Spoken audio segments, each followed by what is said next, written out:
Good evening. It's 6:30 and this meeting will come to order. I'd like to welcome you to the Pasco School Board meeting this evening. Thank you for attending and for your interest in Pasco Public Schools. Understand that while it may appear that sometimes the board moves quickly on important matters, there have been previous opportunities for discussions on issues either in earlier meetings, study sessions, or in board workshops, which are also open public meetings. Earlier this afternoon, we had a study session on PDC rules and regulations with regards to the upcoming bond that we have. So that if you weren't able to attend that and you're interested, that will be available on the district's YouTube website or on PSC Channel 191 Charter Cable TV, along with this board meeting. Each director has had sufficient time to study all the issues that we look at, ask questions, and obtain satisfactory answers from district staff or through independent research. As directors, we strive to understand all of the issues brought before us and to make decisions that we believe are in the best interest of all the students in the Pasco School District and the taxpayers who provide funding. And we are fortunate to have 3 student board representatives seated up here with us to my left. Tonight is their last meeting as student board reps, so we'll be celebrating them. They cannot legally vote on issues, but they're an important part of our team and the board's decision-making process.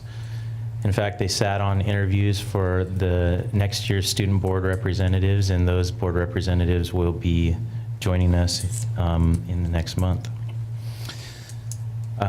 They participate, as I said, in many board activities and functions throughout the year and are vital in helping keep our focus on putting students first. So next we will have the flag salute. We have our student board representatives here. Carson Bergstrom, Abraham Mendoza, and Juan Mojica will lead us in the flag salute.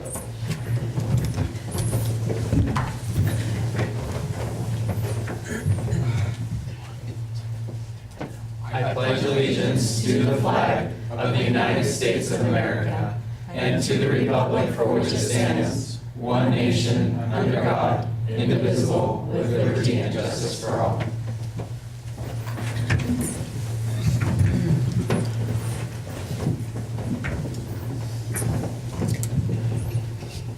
Ms. Smith, will you call the roll, please? Mr. Christensen? Present. Ms. Mankin? Present. Mr. Lehrman? Present. Mrs. Phillips? Present. Mr. Mojica? Present. Mr. Mendoza? Present. Mr. Bergstrom? Present. Dr. Richardson? Present. And Ms. Leslie Call will lead us in the special recognition of these student board representatives. Good evening, President Lehrman, Deputy Superintendent Whitney, and members of the board. Tonight, we both celebrate graduations and bid a bittersweet farewell to our 2015-16 student board representatives, Carson Bergstrom, Abraham Mendoza, and Juan Mojica. Just a quick review about these remarkable young men. Carson attended McGee Elementary, McLaughlin Middle School, and earned his diploma from Pasco High School. He took 7 AP classes, earning eligibility for the National Society of High School Scholars. He was president of the National Honor Society, was an ASB Senate member, and was a 4-time Student of the Year winner, for which he earned the coveted Golden Bulldog. He volunteered for the Alzheimer's Association and raised more than $1,500 personally. And in his spare time, this former hockey player got his pilot's endorsement and can fly solo in a Cessna 172. Carson was nominated to the Air Force Academy by Congressman Dan Newhouse and was admitted into 10 prestigious universities, but Pacific Lutheran University was the big winner. Carson also earned more than $91,000 in scholarships, which he will use to pursue a major in chemistry with an emphasis in biochemistry and biology and a minor in Scandinavian area studies. Then he plans to attend medical school with the goal of conducting research on cures for neurodegenerative conditions. Abraham Mendoza attended Frost and Twain Elementary Schools. It was at Stevens that he announced to Superintendent Hill that he would one day be a student board representative. And true to his word, he met that goal. Abraham holds the distinction of being in the first class to graduate from the permanent home of Delta High School in Pasco. At Delta, Abraham was an ASB representative, vice president of the debate club, president of the technology club, and a Delta ambassador helping with VIP visits and 8th grade recruiting efforts. He also held part-time jobs in web design and video and photo editing. Most recently, he served as an intern at Pacific Northwest National Laboratory. Abraham also had several options for college and chose WSU Tri-Cities, where he can both earn his degree and launch his career as an entrepreneur. He earned $16,000 in scholarships, including the prestigious WSU Crimson Award, which is renewable for 4 years. His goal is to earn his degree in, and I quote him, business, cleaner energy, and politics to one day cause a positive change to the world. We have no doubt that you will reach this goal as well. Juan Mojica attended Emerson and Whittier Elementary Schools and Ochoa Middle School and earned his diploma from Tijuana High School. When he wasn't busy taking AP classes or working part-time, Juan served both his school and the community as a volunteer. In the Buddy Club, he helped special needs students. In Key Club, he participated in community outreach projects. As a natural helper, he trained to help his peers in crisis connect to resources. And as a Link crew member, he welcomed new freshmen to campus with fun activities. He is on track to become a certified medical translator. Oh, and when he wasn't working, volunteering, and studying, he earned 6 varsity letters in cross country and track. This math whiz will be attending the University of Washington, also with the help of several scholarships, to pursue degrees in civil engineering and finance, so he can one day open his own real estate development company. It is always a joy to watch our student board representatives transform from uncertain and, yes, even shy young high school seniors to confident high school graduates who are ready to take on the world, and this year was no exception. Congratulations on your graduations and best of luck in all the adventures that await you. And now we have some tokens of appreciation we'd like to give you.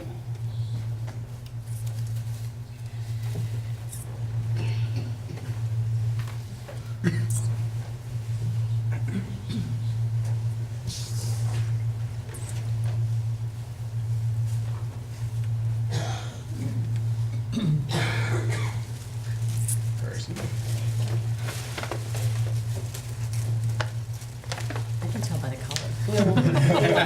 Blue and silver. Thank you.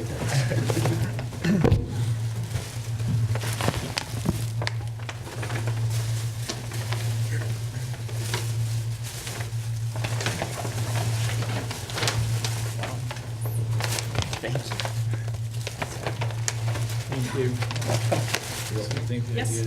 Okay, we open it. Which Yes. one first? Okay, so open the.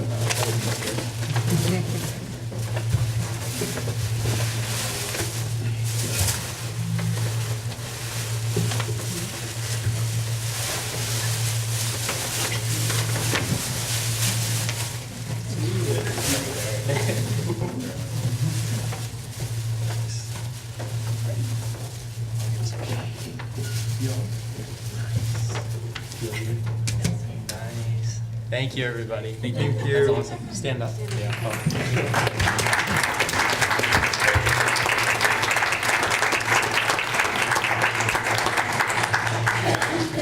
One more. Always. That's what we're using.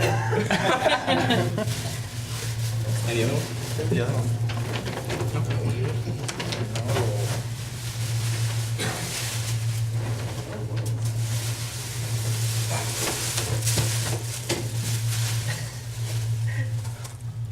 Oh, no. Oh, it's a picture.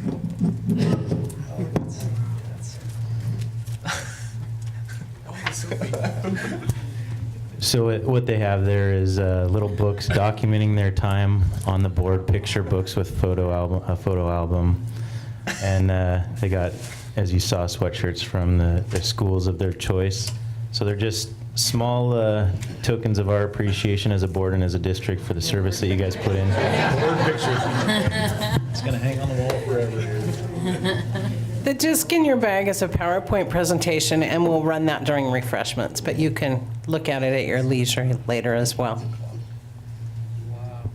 And we all as a board enjoyed having these 3 on the board this year, and I know that the experiences that they got, I believe, helped them see how the district works, but also showed them what one kind of community service. I know that they'll continue in their futures serving their communities in one way or another, and they'll be successful in whatever they choose.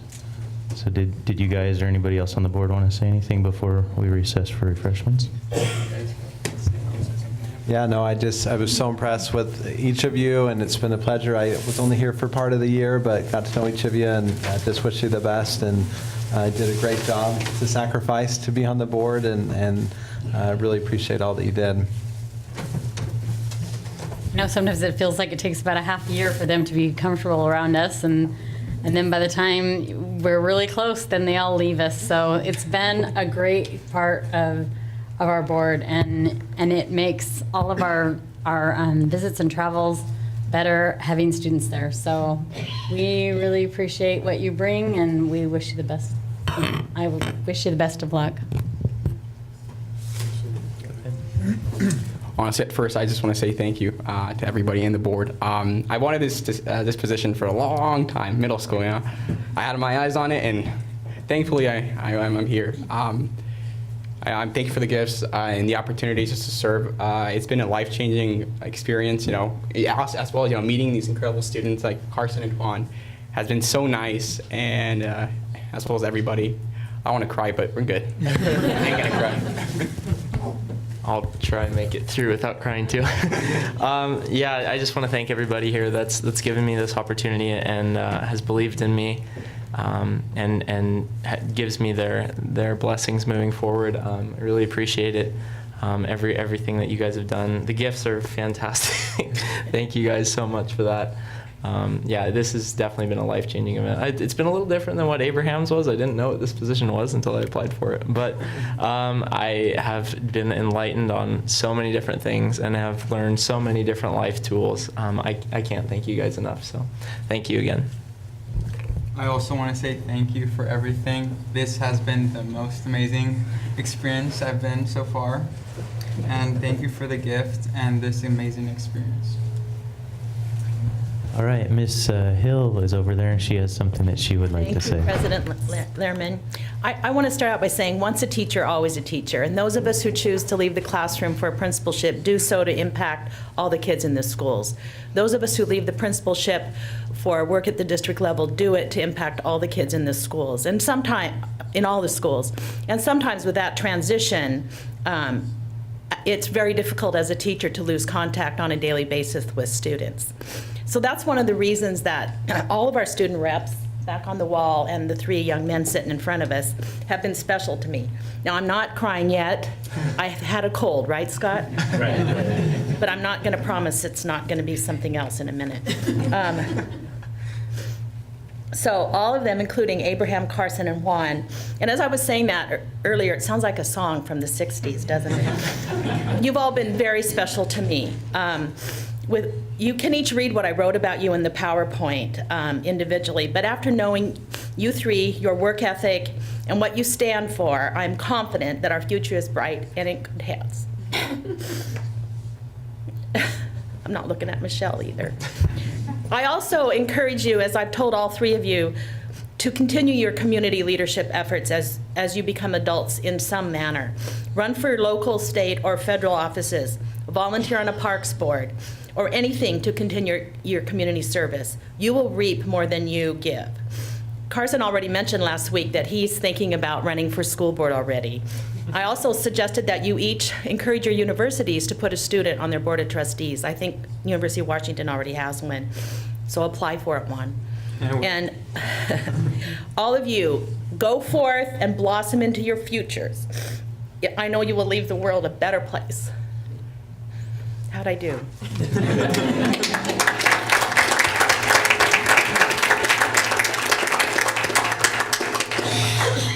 President Lehrman, I have a couple more things to say.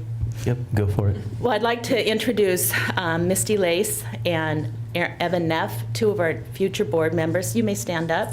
They will be sworn in at the next board meeting in July, so they're here to witness Carson.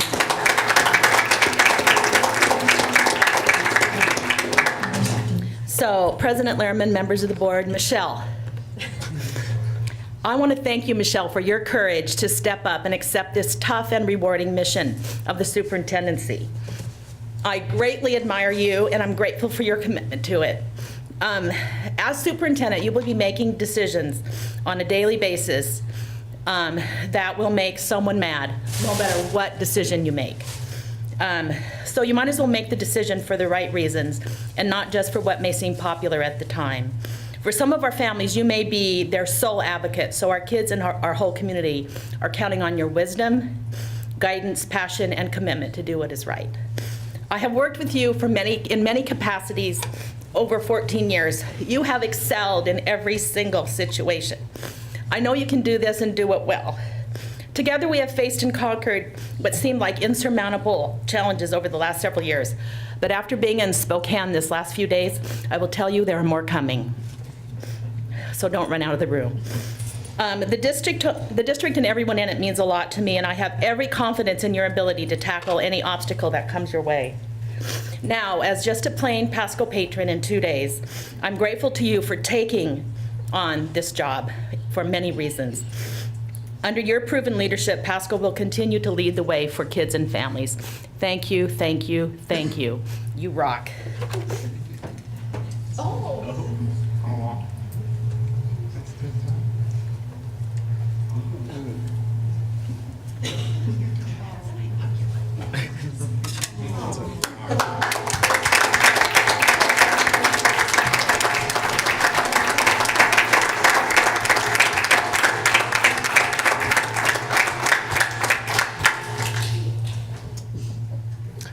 Thank you, Ms. Hill.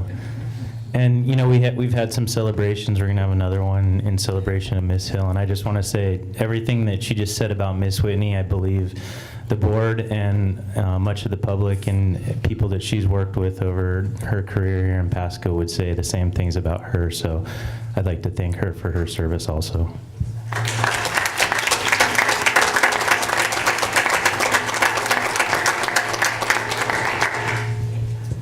All right, so we will recess for 10 minutes. Maybe we'll make it 12 minutes. At 7 o'clock, we'll reconvene.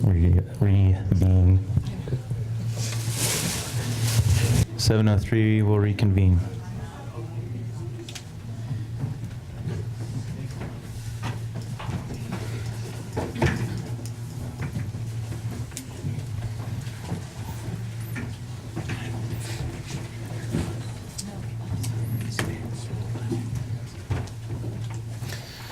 Next, we have the approval of the meeting minutes. We'll open it up for a motion.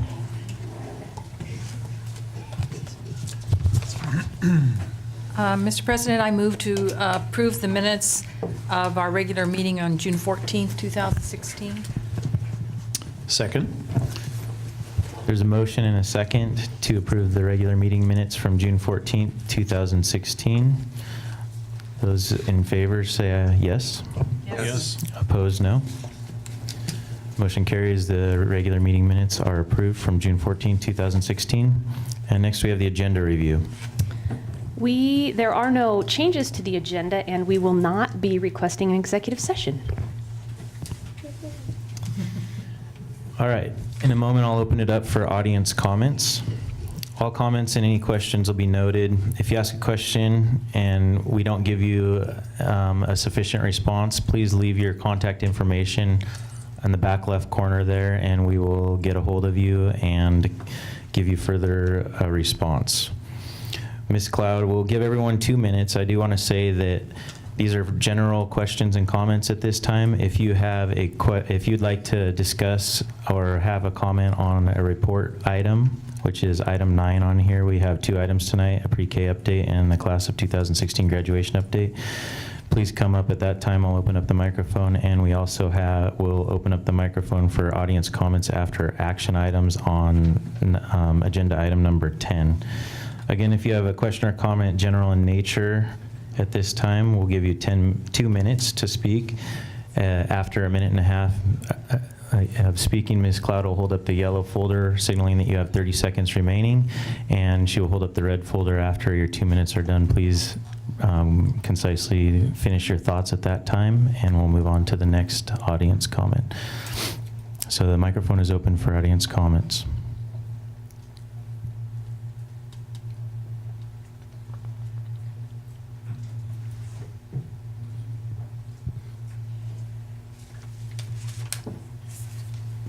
My name is Jennifer Missy Pekka, and this is my daughter Malia. I wanted to bring her to kind of, she's a real person here. This is my daughter.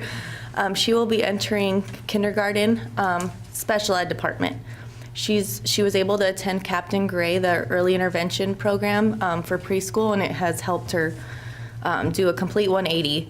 I came about a year ago. There was some boundary stuff going on. I just came to listen, and now we have found out that, I don't know how many of you are aware, but special ed classes have no guarantee of where their school will be. The students don't know.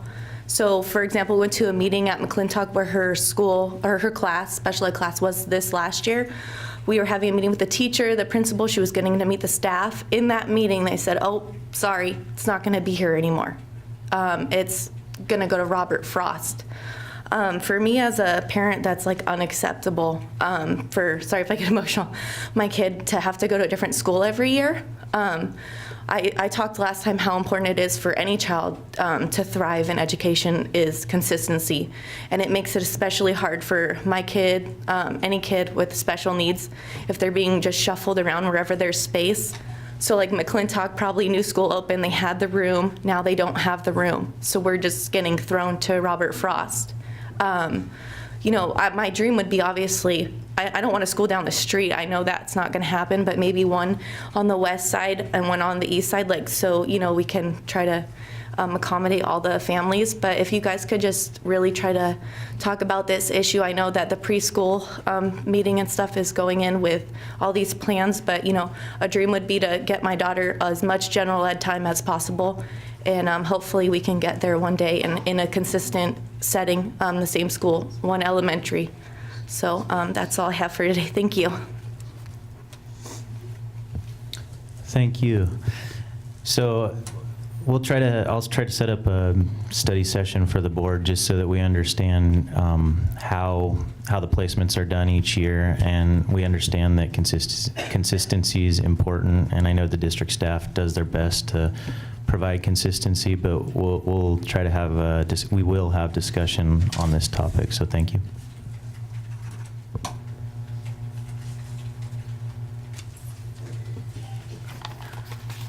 I timed this at home and it was 2 minutes and 18 seconds, so I'm going to be fast, okay? A story is told of a man seen picking up a starfish stranded on the beach and tossing it back into the sea. When told his efforts didn't matter because he couldn't possibly save them all, the man held up the starfish, tossed it into the sea, and said, "It matters to this one." Last year, this board began granting boundary transfers on a limited basis to freshmen. What you did changed lives. The look on students' and parents' faces when they told me they received a transfer was like looking at Christmas morning. I wish you could feel the joy of those families whose lives you changed. You did a good thing. But there's more to do. I want to tell you about a few other starfish. Sergio is a special education student who came to class last spring excitedly announcing that his family had just moved to a new house. When he told where his new house was, his teacher had the unfortunate task of telling Sergio that he had crossed the boundary line and would likely no longer be able to stay in the same school. Mrs. Phillips, I know you're settled in your house and unlikely to move, but most of our students don't enjoy that luxury. Imagine the anxiety and stress that your children would experience if forced to change schools suddenly. Anthony is a junior at Chiawana.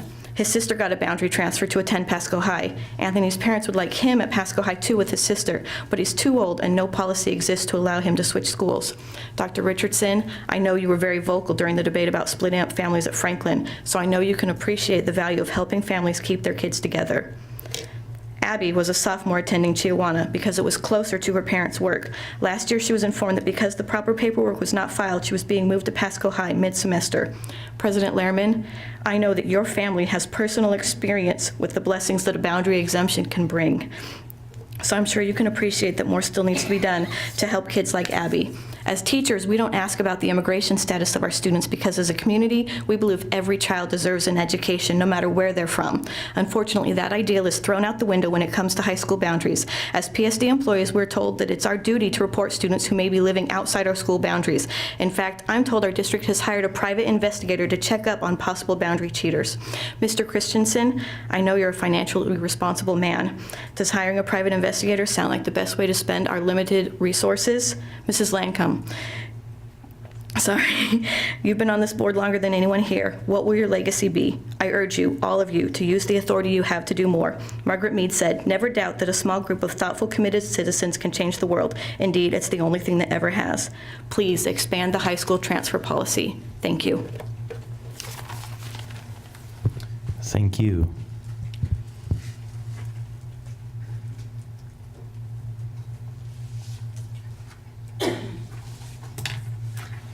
I'm going to briefly speak on a little bit of both, because my son happens to have some special needs.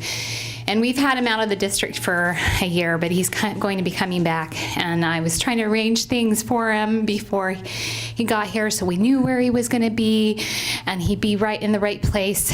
And so I went down to after talking to people, I found out the program that we think that he would be best suited for him and his special needs would be at Chiawana. So I went in and I talked to the vice principal, and I talked to the person that would be in charge of the program that he would be at. They both assured me, yes, this seems like the good fit for him. So then I said, there's a problem because I do not live in Chiawana boundaries.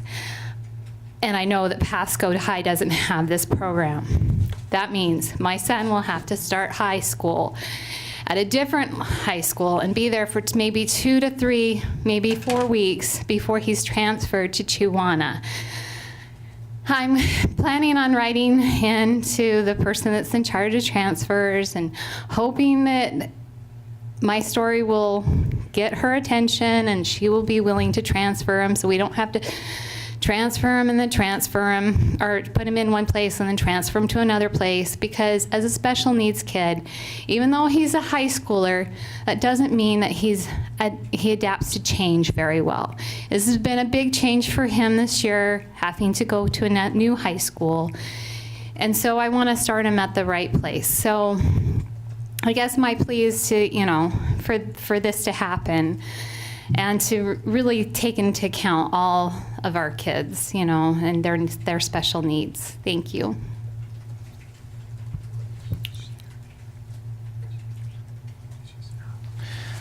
Thank you, Ms. Peterson.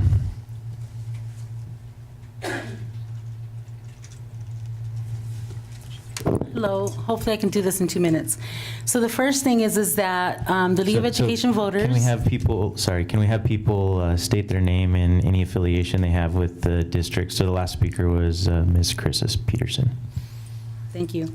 Sorry about that. My name is Ravine Jimenez, and I work with the League of Education Voters. Good evening. Sorry for not being formal. But the League of Education Voters is hosting a OSPI candidate forum on July 25th at 6 p.m. It is tentatively scheduled right now at the Goodwill Employment Training Center in Pasco on Court Street. However, I am trying to finalize some partnerships, and if those partnerships would rather have the event at their facility, then I'm open to that. And I will hopefully be finalizing that on Friday in regards to where the location is going to be at. We currently have 6 OSPI candidates confirmed that they will be here on July 25th, Monday at 6 p.m. The other thing that I want to speak about is the transfer situation. When I was raising the last of my 2 daughters, I probably moved about 6 times in 3 years. And the only thing that was consistent in their life was their childcare provider. And so I was able to get an exemption so that my girls could go to that childcare provider. And that was so extremely important for them and their stability, because their whole world could have been falling apart at home, but they knew every morning they were going to go to their childcare provider, and she was going to be there greeting them with a smile, and that they were going to go to the same school, and that when they got home from school, she was going to be there again, greeting them with a smile and encouraging them. And so the thing about the transfers, I mean, we need to have something that can really accommodate families better. Out of my 6 children, those were the only 2 girls that graduated from high school here at the Pasco School District. And so I know that consistency is extremely important for our children. And like I said, their world could be falling apart somewhere else, but they have to have some kind of consistency. And so I would really appreciate it if you would honor their requests and back them up and see how we can get these kids in a consistent pattern so that they can have a good education experience. Thank you. Thank you, Ms. Jimenez.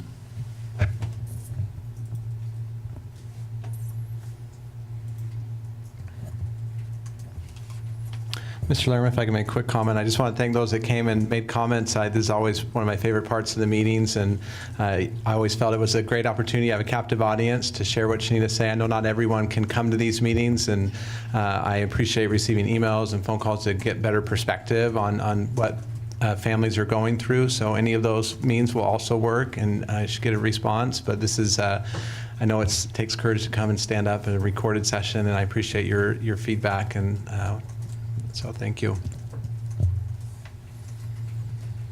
All right, next we'll move on to board communications, and we'll start with Dr. Richardson. So the last couple of weeks, I've spent some time communicating with some people about early learning opportunities for our district. Someone from the west side and some locally, just to get different ideas, and appreciate their feedback. I met with someone in person and got some great ideas, and so I'm excited about the opportunity we have to address one of the concerns that was raised with some stability for our special needs children that are early learners that need some consistency and opportunities, and this what we're doing with the senior center will provide some of that. It won't fit everyone. I know, and we're growing, so there will most likely need to be something. We haven't decided all those things, but there will probably need to be another. It won't have everything, but it will greatly increase the stability and the consistency and the number of services and the collaboration that's provided for those students. So that's an exciting thing that will be coming to help address that concern. Yeah, I'd like to thank you for coming too. I really appreciate parent comments, especially when given in such respectful ways. So I really appreciate that. And that's what we are here for. That's why there's public comment. It's important. It's important to the voting process and election process. And so thank you. It's been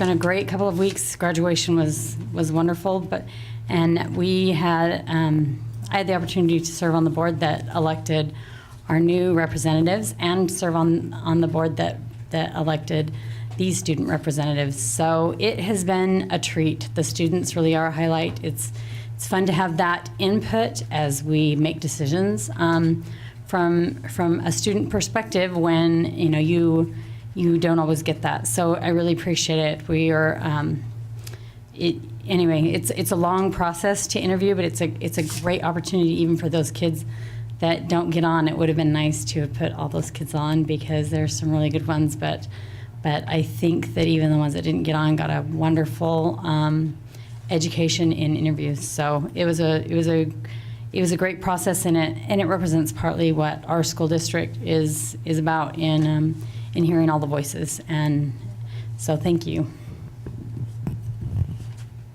I appreciate everyone being here tonight, and our students, our student reps were also on that interview process, and I'm sure that they, being on the other side of the table, interviewing instead of being interviewed was a great process for them, and how much I've enjoyed having them on our board this year, and how much they have learned and how much they've taught us from being on our board. And we had one additional graduation from at Chiawana for a special student, and our board representatives were there also. And so we'll have a couple of more graduations for 2016 for summer graduation for both Chiawana and Pasco High School. We'll have a couple additional ones coming up in the next few weeks. So that's kind of exciting. So thank you, everyone. I just want to thank again for this amazing experience, and I want to thank my mom and grandma for coming and supporting me. They left, but yeah. And I also want to congratulate my pre-calc buddy, Evan Neff, for being selected as new student board representative. And yeah, I also was able to attend the graduation for the special ed person, and yeah, I feel like she deserved the graduation too. President Ehrman, Superintendent Whitney, and members of the board and audience, I would like to present my family. When I name them, if they could please stand and wave or something, that'd be nice. First, I would say my sister Esmeralda Mendoza, my mother Monica Mendoza,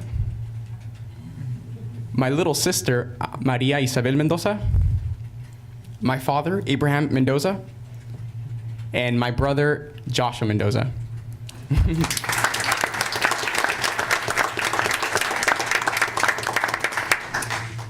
As well, I would like to present Dr. Rodriguez. He's awesome. Principal at Delta High School. Being my last board meeting as a student rep, I'm very thankful for everything. Again, I'm reiterating my thankfulness. It has been probably it's been the most amazing position and experience in my 18 years of life. Give me a second. I was also, as well, I was able to attend the part of the interviewing committee for the new student reps. That was amazing, an awesome experience. I got to see many qualified students, and when I saw these wonderful interviewees, I had to take back what I said the previous week of saying only having 3 student reps. There's too much, I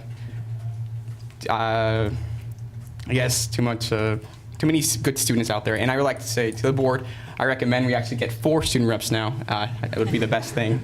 As well, just thank you so much. I was able to attend the graduation at Tijuana, the second graduation.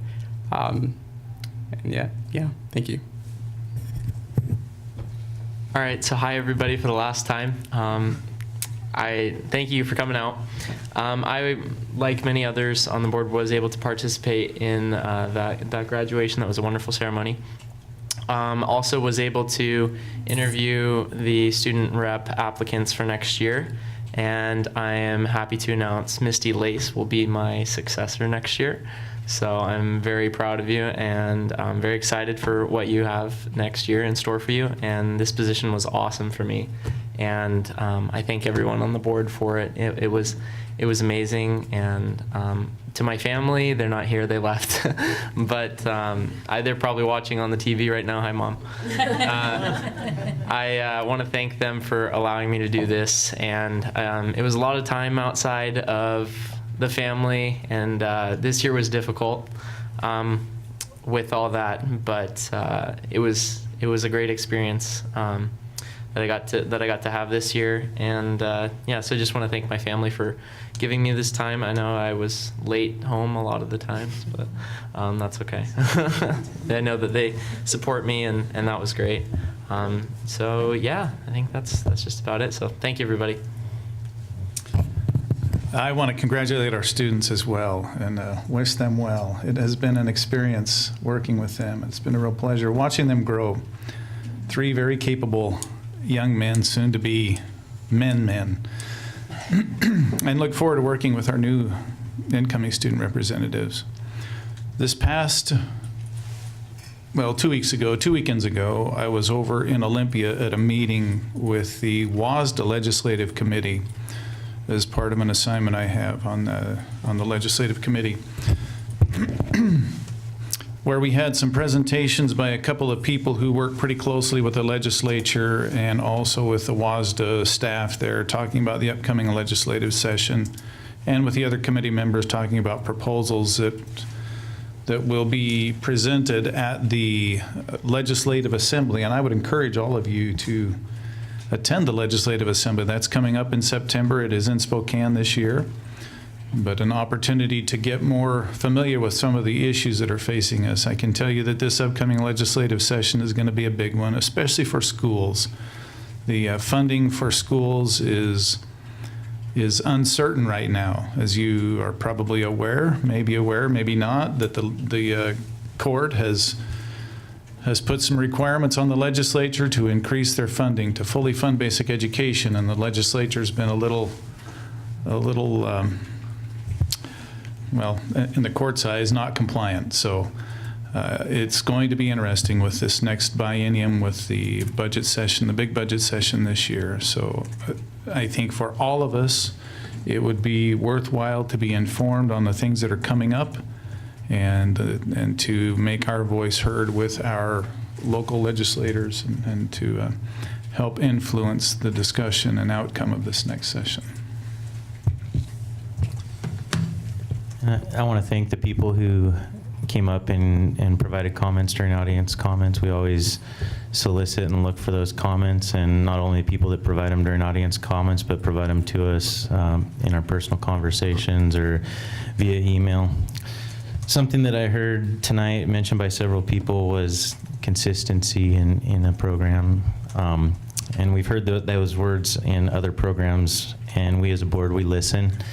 And we've been working lately, setting district goals. So our job as a board is to, set the vision and direction for the district so that Ms. Whitney here can implement that vision and direction. We've been having study sessions the past couple months, and we're coming up with a different way for our board to do business. And one of the things that we're going to implement is these operational expectations, which will give Ms. Whitney a little more instruction on how to go and do the work that we would like done by setting goals. And just so that everybody knows, that's been a major conversation during these retreats that we have, is consistency. And so these operational expectations, we'll be rolling them out in the next couple of months, but it'll be a living type document, so that as we as a board see things that we think need a different way of doing work, we can work with those operational expectations and work with Ms. Whitney to implement them. So we do hear you there, and we also know that the district is doing a great job in many areas already, and these visions and directions that we're setting are meant to improve that direction. So thank you for your input, and continue to provide it to us, please.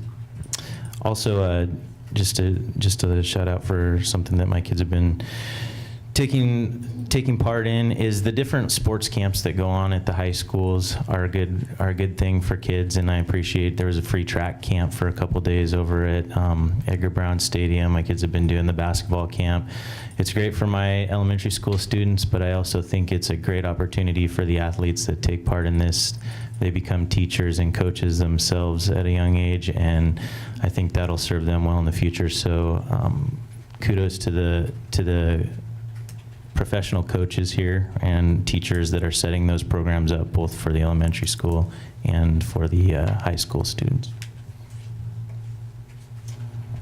So I've been sitting here thinking, what I could say that would be super inspirational for the students as they leave us. And I had a similar conversations with the principals this week about, it's times like this where really sometimes it's the simplest words that are the most powerful, and it's just a sense of pride for you and what I've watched you accomplish. Carson and I have been together since middle school. I kind of joke that, hey, Carson, we kind of grew up together a little bit.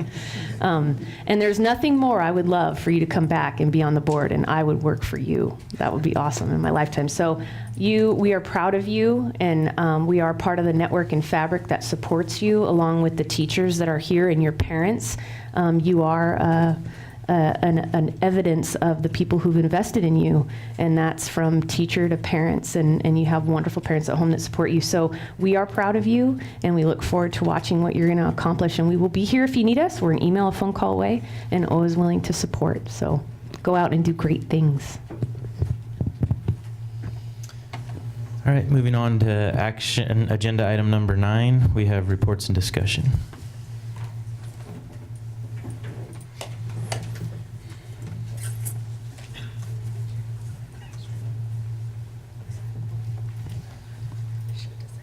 It's my pleasure to introduce to you Christy Dawkin, who works in our special education department, and she will be providing us an update on a continuum of services for our preschool students, a recommendation of what that service continuum could look like. Okay. Good evening, Board President Lehrman, Deputy Superintendent Whitney, or maybe Superintendent now, and members of the board. I'm here tonight to give you an update on work in the area of preschool. In the strategic plan approved by the board on June 23, 2015, a key action in Goal 3 is to develop and implement a pre-kindergarten program for all incoming students by 2017. The purpose of tonight is to outline a possible continuum of support and offer next steps that will involve community collaboration. Our Entering WA Kids data shows that Pasco students enter kindergarten with school readiness ranging from that of a 2-year-old through that of a 5-year-old or beyond. Every child and family has different needs. This year, we have been exploring a variety of service delivery models to develop a possible continuum of services for young children in Pasco. This draft continuum shifts from a parent-focused service to a focus on direct services provided for the child. I will share examples of possible programs for the continuum of services and some of the next steps for preschool. We know that parents are the first teachers of children. An example of parent education materials is Love Talk Play. The Love Talk Play campaign is shaped by information from national early learning experts, conversations with parents, and input from the state's regional early learning coalitions and state partners. It aims to surround parents of children birth to age 3 with simple messages and ways they can take advantage of everyday moments to teach their children through love, talk, and play. This campaign is sponsored by Thrive by 5 Washington, which is the state's nonprofit public-private partnership for early learning, the State Department of Early Learning, and the Office of Superintendent of Public Instruction. It is also supported by many other statewide and local organizations. This resource could be disseminated by having brochures available for parents to access at building sites throughout the district, as well as accessing information through a link on the district website. Parents are able to sign up to receive weekly messages with suggested activities to do with their child. Another example is Reach Out and Read. Reach Out and Read is a nonprofit organization that focuses on providing young children a foundation for success by incorporating books into pediatric care and encouraging families to read aloud together. Reach Out and Read is an evidence-based program that builds on the unique relationship between parents and their medical providers to develop critical early reading skills in children beginning in infancy. As recommended by the American Academy of Pediatrics, Reach Out and Read incorporates early literacy into pediatric practice, equipping parents with tools and knowledge to ensure that their children are prepared to learn when they start school. An example of parent education materials with child engagement is Kaleidoscope Play and Learn groups. These groups help families prepare their young children for success in school and life. This program, designated as a promising practice by the University of Washington's Evidence-Based Practice Institute, reaches families in their neighborhoods and in their home languages at weekly facilitated play groups. At a Kaleidoscope group, children have fun participating in activities and being around peers, which is good for their social emotional development. During the group sessions, parents, grandparents, and other family members, often referred to as family, friend, and neighbor caregivers, learn about activities they can do at home to support children's learning and development from birth to age 5. They learn how to turn everyday activities such as grocery shopping, cooking, and bath time into learning opportunities. They will also learn skills children are expected to have when they enter school. Additionally, they will learn what community programs and services are available to help them raise healthy children. The groups are offered in collaboration with Child Care Resources, who conducts ongoing evaluation to measure the outcomes of the program. In partnership with Child Care Aware, we have and will continue to offer opportunities for collaboration and training with local child care providers. During these learning opportunities, we will focus on supporting child development in all areas, school readiness, and a successful transition of the children in their care to our kindergarten program. Licensed child care providers are required to participate in learning opportunities to earn state training and registry system credits, referred to as STAR credits, each year. We are currently working with Child Care Aware to have some of our staff approved to be able to offer STAR credits to providers who participate. Our goal will be to expand the network and working relationships with providers throughout Pasco. Partnerships for Early Learning is another nonprofit organization that focuses on ensuring that all young children enter school with the skills and resources needed to succeed. Through the organization, a variety of learning opportunities and resources are provided for early learning providers as well as parents. I would like to explore possible partnerships with the organization to expand to support our local providers. As children are nearing school age, a goal will be to invite parents and their future kindergartner into our schools to participate in some school readiness activities. The goal will be to provide parents with an understanding of the various areas of development and receive strategies they will be able to use with their child. The children and parents would begin to become familiar with the school and begin to establish a positive relationship prior to entering school. Children receiving direct services are enrolled in one of our district community preschool programs. We currently have a working relationship with our Head Start and ECAP programs. My goal is to establish a partnership with our local private and faith-based preschool programs to learn about their programs and collaborate to support transitions into kindergarten. At our board study in January, I shared information about the preschool programs. Through our Special Services Department, we provide services to infants and toddlers in their natural environment. We also serve students ages 3 through 5 in our developmental and autism preschool programs. We also have students who receive direct services through ECAP, Head Start, and other preschool programs in our community.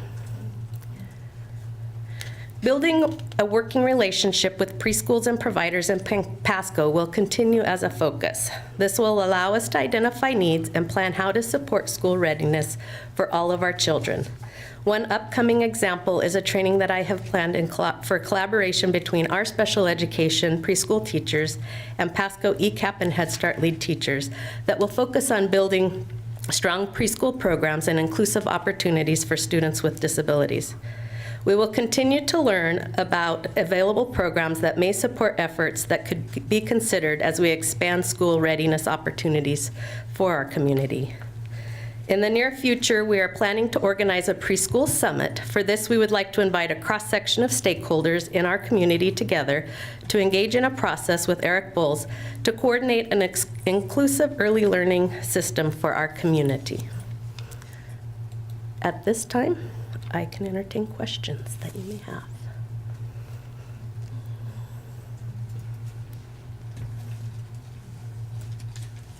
What was the last statement there? So I guess I'm interested in the plan for expand. I saw a bunch of options here, but you said The preschool summit?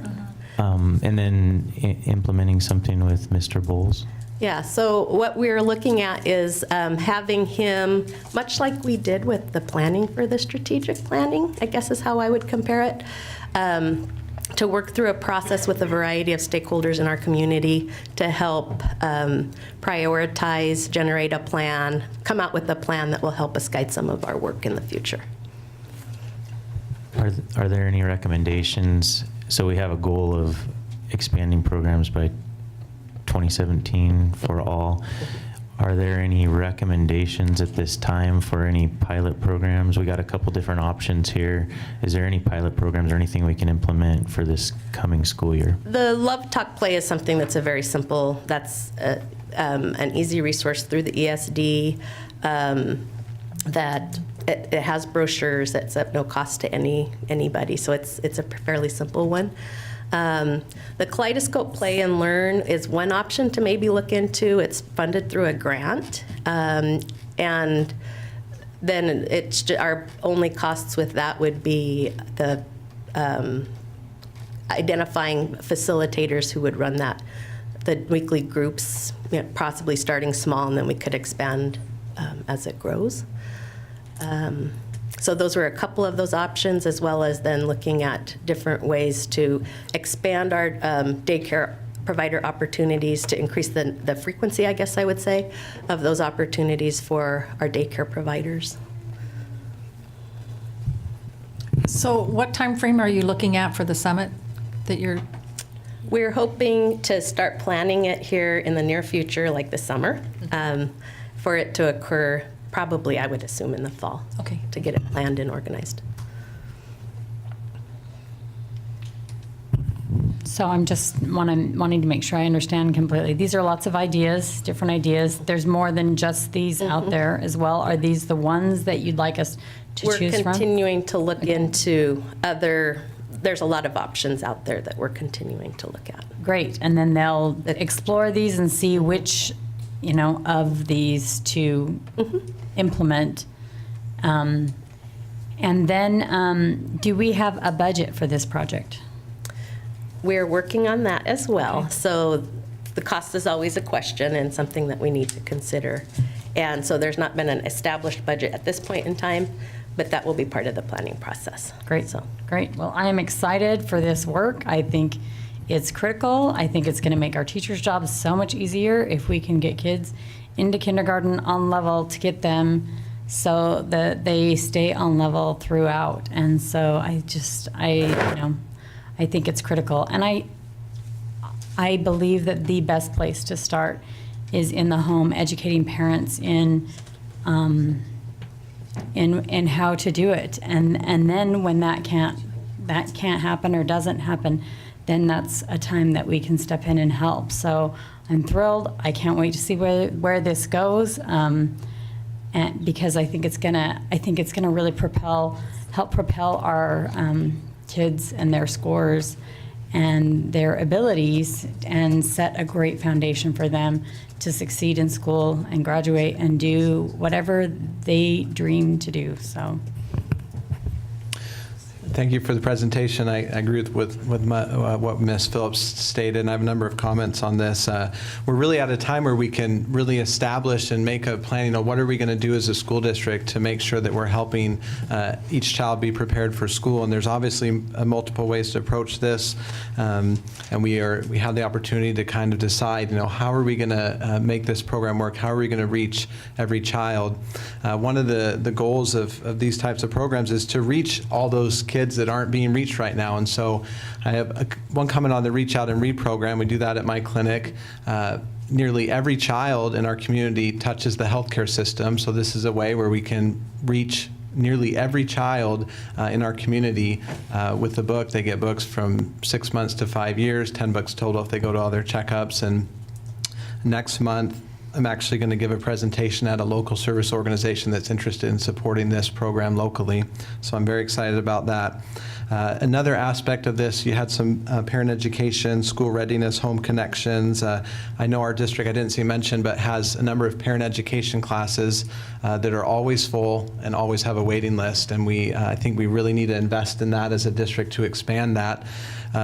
It's just, to me, I don't understand how if we have a waiting list of people that want want the assistance to help their children, why we shouldn't expand that. We should never have a waiting list for that type of a program.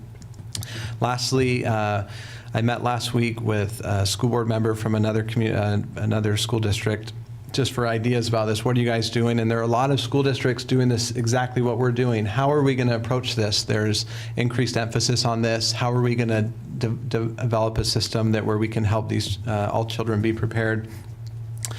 With the senior center and our planning for that facility, there is Franklin Pierce School District in Tacoma essentially just went through the exact same process as we did. Ms. Wilson mentioned this to me. They purchased a church, they remodeled it, about 12 classrooms. It's like exactly the same thing that we're doing, but a year earlier. And so I think they're going to be a great resource as to how what they did that went well, what didn't go well, how can we build on that. We don't have to reinvent the wheel. We can use other resources and see what's worked. So I'm going to go visit that facility next month as well. So I'm real excited. I think this is a chance to implement some of these things that I think our community's been craving. A program like Ready for Kindergarten, something where we can try to reach these families and help their children be prepared, and recognizing their parents as their first and most important teacher to help prepare them for school and success in life. So I've got to weigh in here too. Okay. I find it interesting as I'm not sure what the right word is. I don't know if progress or advance or whatever it is as a society, certainly as our government evolves. that we're getting more and more involved in educating people at a younger age. I know there are some, and when we've talked about a pre-K facility, have talked about, well, our mission should be kindergarten through 12th grade, K-12. Why are we dabbling outside of that? For me, it's always been about getting our students prepared that aren't prepared when they're coming into kindergarten, so that helps everybody stay on level as they're progressing and advancing through their education. I think this is great. And we have to recognize that not all students and not all families are at a position where they can provide the services that their kids need independent of some outside help. So I think this looks great. I am excited to see the results of this summit with Mr. Bowles. I think that'll be, and hopefully we can get a good cross-section of our community involved in that so that we can get input from lots of different groups and you know, hopefully we can get a cross-section of all of these groups that we see on this continuum so that we can put together a comprehensive plan going forward. I think certainly as our state Department of Early Learning, I know the director of that now, Ross Hunter, who was in the legislature for a while, he is a big proponent of early learning, pre-kindergarten learning all day. I'm not sure that I'm there yet, but I think there's certainly some students in our community who need some assistance, and anything that we can do to help them, I think benefits us in our K-12 education system. So look forward to seeing some results. Could you tell us a little bit, so the examples Love, Talk, Play, and I heard Dr. Richardson talk about the Reach Out and Read example. Those two examples there, what would the district do? What would it take resource-wise from the district to implement those programs? Is it just handing out the materials, or is there a lot of parent education time involved? We could really do as much as we want with it. With the Love, Talk, Play, it's just as simple as, and I've been in communication already with the ESD representative who kind of handles that, to access brochures that we could have available at different district sites.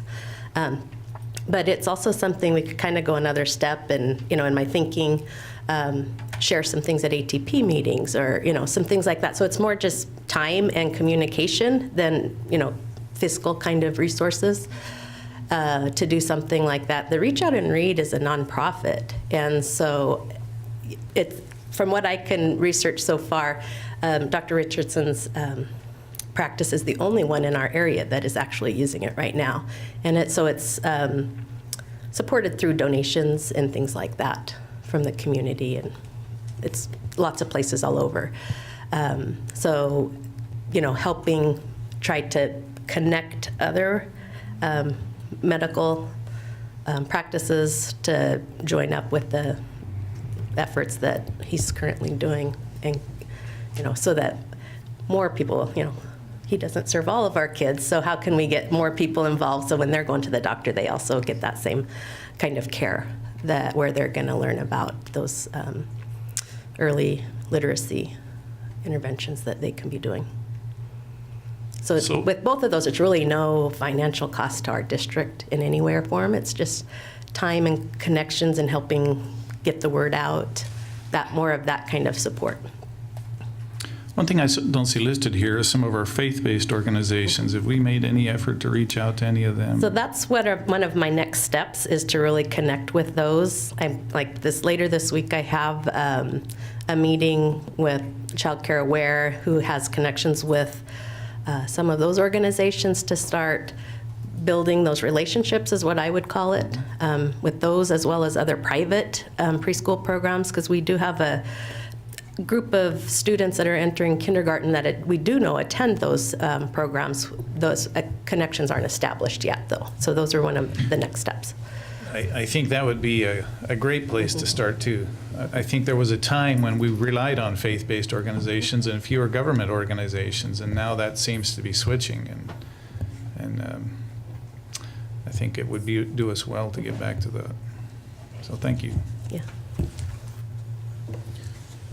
So After, you said this summit will probably be sometime this summer? At least soon. Mr. Bolts is on vacation right now, so we will be meeting after he returns from vacation to start making some plans to get that calendar done. Coming out of the summit, we would expect recommendations and scope and schedule and costs from the district on those recommendations? So Christy and her group have done the research that we feel appropriate to this point, and it's time for us to engage our stakeholders. So until we hear from our stakeholders what their needs are, it's a plan. So we would engage our stakeholders this fall with the intention of launching those initiatives that are recommended as appropriate as soon as reasonably possible. So, you know, it isn't to engage in a summit for us to then plan for another year. Like those things that are appropriate and reasonable to launch based on that stakeholder group's recommendations, we would act on those recommendations as soon as feasible, and then continue to phase in this continuum of service so that we're meeting the needs from home-based to direct service of the students. Like Ms. Dawkins was talking about, we have kids who are performing as 2-year-olds and 5-year-olds, and we have an opportunity here to meet their needs on that continuum. So again, based on stakeholder involvement from broad-based representation of our community, they'll make recommendations, we'll act on those that are appropriate, and then phase in those that would take more time or financial resources. Thank you. Anyone else? Thank you, Ms. Dawkins. We look forward to hearing more about this after the summit.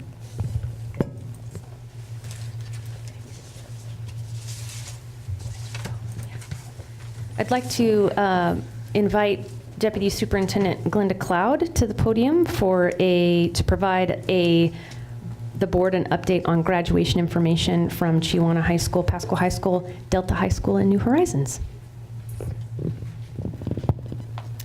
So President Lehrman, Deputy Superintendent Whitney, and members of the board, what do you think of when you think of handshakes, hugs, high fives, tears, and lots of smiles? Most likely, because it's up there, you're thinking about graduation. You're most likely thinking about hard work, long hours, dedication, caring, joy, and excitement. This morning I was reminded a few years ago I brought the keyboard in and I played Pomp and Circumstance, and when I think of graduation, the song Pomp and Circumstance just stirs within me something. It brings back memories of my graduation, of my kids' graduation, and then next year my first oldest granddaughter's graduation. So it's just one of those songs that might not even be playing in your head right now. So tonight, I'm going to be sharing information about the students who have fulfilled the graduation requirements as required by the state of Washington and your board policy 2410. You're aware that every student needs to meet certain credit requirements. At New Horizons, they need to have 20 credits. At Chiawana and at Pasco High, they need to have 22 credits. They also have to complete a high school and beyond plan, and then they need to pass some state assessments. And as you're aware, those are ever changing. This year, the class of 2016 needed to pass either the reading and writing high school proficiency exam or the English Language Arts Smarter Balanced assessment. In math, they also needed to complete at least one of the end of course algebra or geometry or the Smarter Balanced math. This year, the biology wasn't required, which we have coming on again unless there's some changes for the next year. I'd like to address the different schools, and New Horizons, we believe, had one of the highest graduating classes ever. And here you can see there were 48 students who graduated. One of the things Mr. Johnson, the principal, said, it was a great effort by our students to reach their goal of education. Chiawana saw 470 students graduate, and that was on June 11th. Here you'll note that Chiawana had some Delta students, and Pasco High also had Delta students. Those students received diplomas from their high schools. However, in a minute you'll see the individual count, so these numbers do not include our Delta. One of the things that Mr. Walwork noted, and it was the motto of the class, and part of that was, don't strive to make your presence noticed, just make your absence felt. And I thought those were very good words. Pasco High saw 383 students, and Mr. Sital mentioned that the students there were humble, kind, and innovative. Delta, for our Pasco students, we had 28 graduates. And one of the things that really excited me, as well as our employee services director, is that 10% plan to pay it forward by working in the field of education. And I think that is really exciting. We will probably be seeing some of those come back, hopefully as our teachers. As a parent, I was always excited when the letter would come for scholarship information for my students. And here you can see some of the breakdowns for Chiawana, Pasco High, Delta, and New Horizons. And in a little bit, I'll give you the total for the scholarships that were awarded.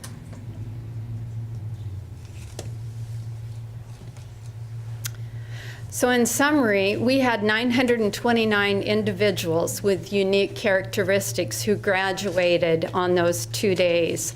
Behind each student, there were staff, parents, families, and community who have supported, mentored, cared, pulled, pushed, and encouraged them. And I think we can be proud of each one of those students, as the parents were that day, and our whole community. We had 324 students who received almost $7.3 million in scholarships that were reported. That's a lot of money, and that says a lot about the caliber of our students. So here you see some pictures of our graduation, and I want you to think back to the beginning. Remember the smiles, and there were perhaps some tears. I don't see too many tears here. I see some contemplative looks, but I bet up in the stands, and I can relate as a parent, there were tears of joy and tears of my own child moving on to the next phase in their lives.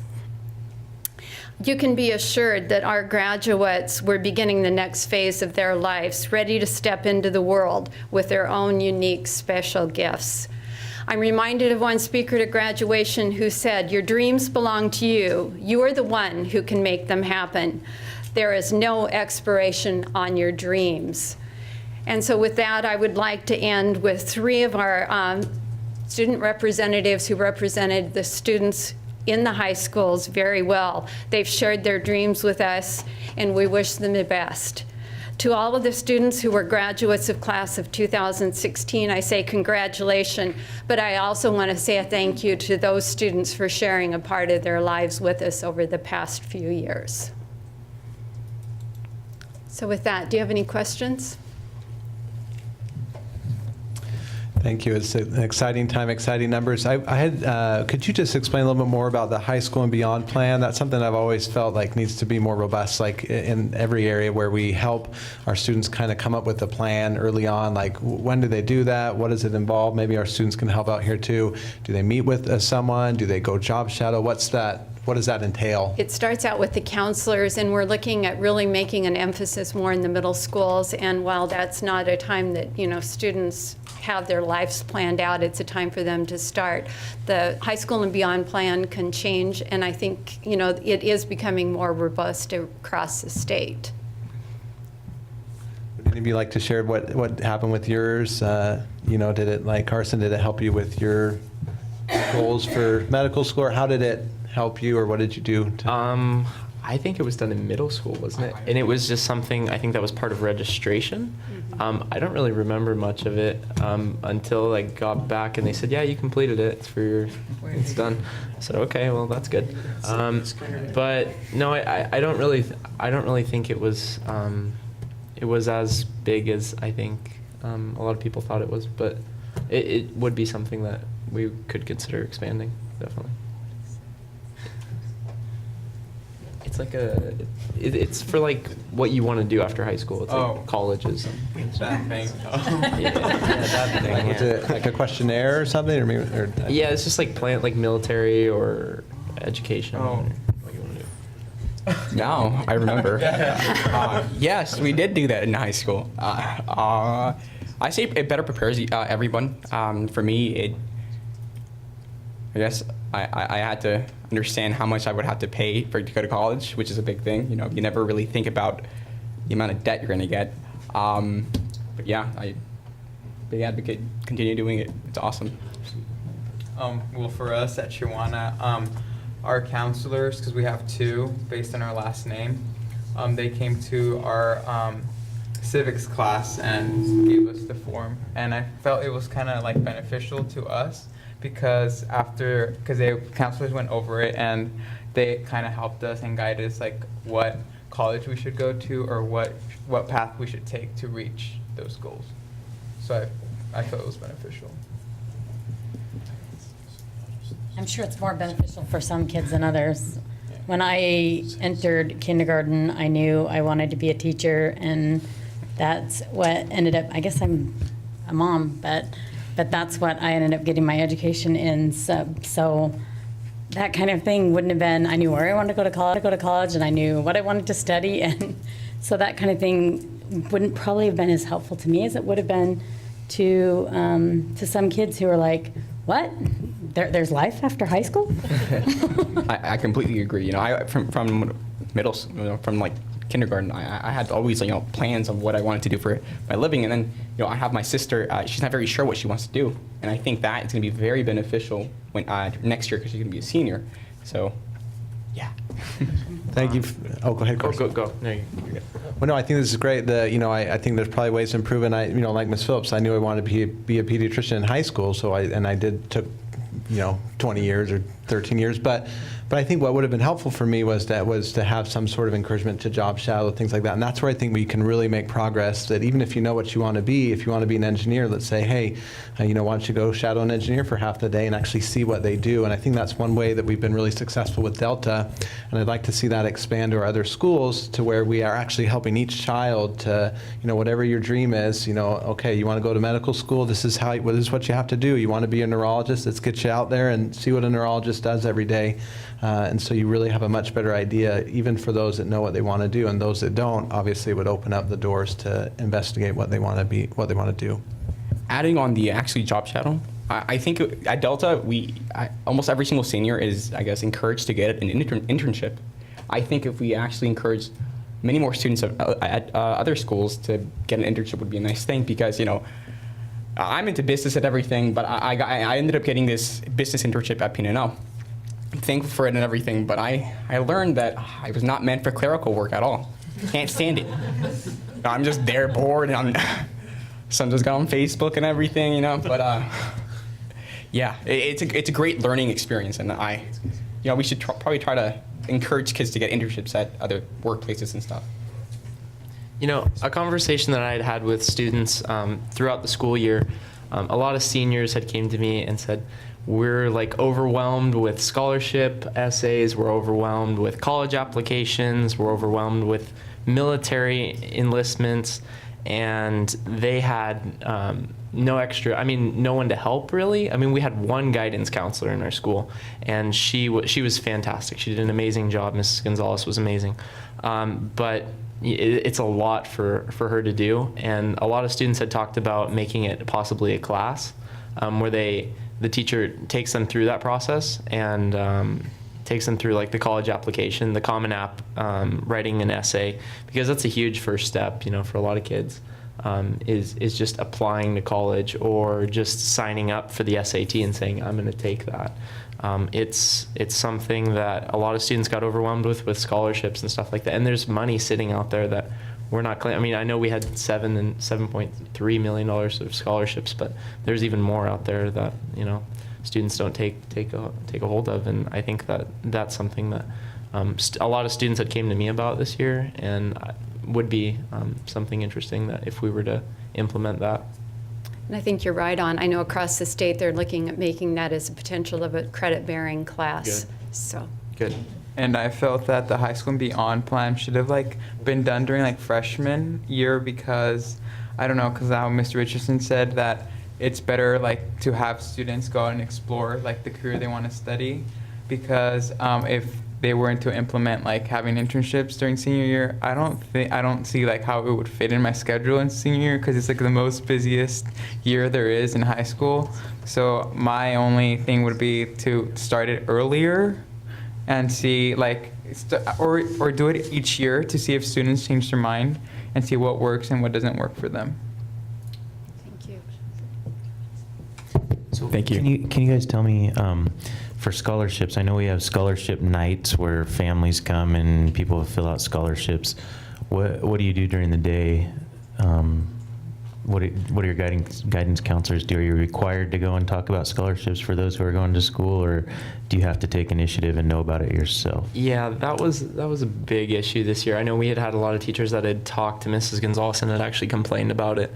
I had been dragged out of classes a few times to go to her office, and she'd bring up the Rotary Scholarship or some other scholarship that she would give to me, and I would do it. But it would take some of their class time, and there was conflicting opinions on that, whether we should be dragged out of class for it or not, and it created a lot of friction at our school. But ultimately, I feel like it's really important that we do have those scholarships, and there's a lot that actually goes into. I mean, the Gates Millennium Scholarship is 8 essays, 1,000 words each, so that's crazy in itself. But you know, all the other ones are 1,000 words each, and they're typically over different things. So it's definitely something to look into. So I think I heard you say then it's a student initiative thing. Mm-hmm. Yeah. At Delta, I guess a lot of it is students go and search for scholarships and stuff like that. But we do have Edmodo, which is a great tool that we use, and we have our I think it's our counselor, Miss Lisa Muir, and some other teachers. I guess they post opportunities out there for students. So I think that's how it goes. But maybe for other high school, you could maybe create some page on Edmodo or something like that. That would be a good tool for them to use. Well, at Chihuahua, we also have like a counselor, whatever, for scholarships and like ACTs and stuff. But I felt that he got overwhelmed because juniors and seniors were like attacking him each day. He was really busy. But the one thing that I liked that he did was that in our school website at pst1.org in the Chihuahuas tab, there's a tab for students for scholarships. So we just could go at home and see the list of scholarships that the counselor, Mr. Brown, has arranged for us, and we could take a look at them until we qualified. So I really like that.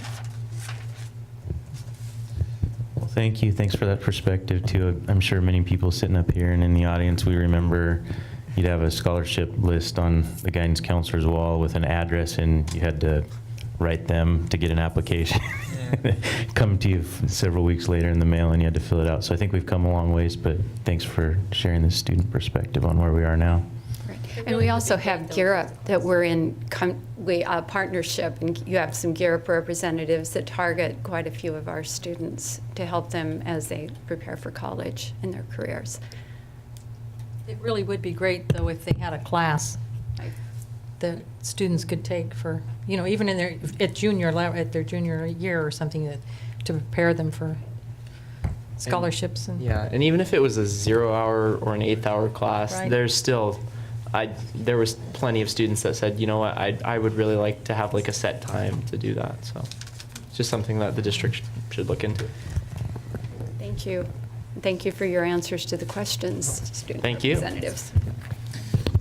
All right, so that concludes the reports and discussion. Like I said earlier, I want to give the audience, if you guys have anything you'd like to share with us, either on the pre-K update or the graduation update, we'll open up for audience comments. Yeah, please. So I wanted to address both. One, at Tijuana this coming year, we actually have a class that we're rolling out. Ms. Steech has taken it upon herself to do this incredible program, and it is like a twice-a-month class, and every teacher is assigned a group of students to mentor, and it starts freshman year. And so about twice a month, you meet with your mentor and go through all these steps of looking at multiple career options, looking at college options, looking at military, looking at trade schools, all of those things, helping kids to find what they need. And so all of those things that you're talking about, we're really, really hopeful that we're going to roll them out in a class-like format starting for freshmen next year at Tijuana. So it'll be the first year, so who knows how smooth that will go, but if you are curious or have ideas, Misty Steech at Tijuana has been just compiling phenomenal amounts of just incredible lessons for every teacher to be involved with every student in a mentorship way to get them those kinds of things. And then I just had one question. Did Ms. Dawkin? Oh, okay. At the very beginning, Can you pose the question to us as a board and then? Yes. Okay. Okay, so when she gave her presentation, if I understood right, she said at the very beginning that there was a goal to, I don't know how she worded it, but to expand the resources that we give to pre-K students. And that, I mean, I'm probably not wording it quite right, but that was the goal. And I'm curious if there's another secondary goal, because expanding a program does not seem like a goal. That sounds like, do we have a goal that's results-based, focused, like maybe a goal of having 80% more kids ready for kindergarten? Something, do we have a goal that means more than just we want to be bigger? Because we want to be bigger does not fill me with love and emotion for this idea, but I'm sure there's a more worthy goal, and I just wonder if that goal is already established or if that's something that the summit will work on. No, I'd say the overwhelming goal or the upper level goal there is having more kids ready for kindergarten. We haven't put a number on it. In the goal, what Ms. Stockin alluded to was in the strategic plan, it's listed as expanding programs by 2017. And that there's no measurable goal with that right now. We've been working on that as a board, documenting our measurable goals. But all right, anybody else? I would encourage Pretty you sure to- that she said something about WaKids data, and I think ultimately that would be the goal, is to get our WaKids scores, increase them.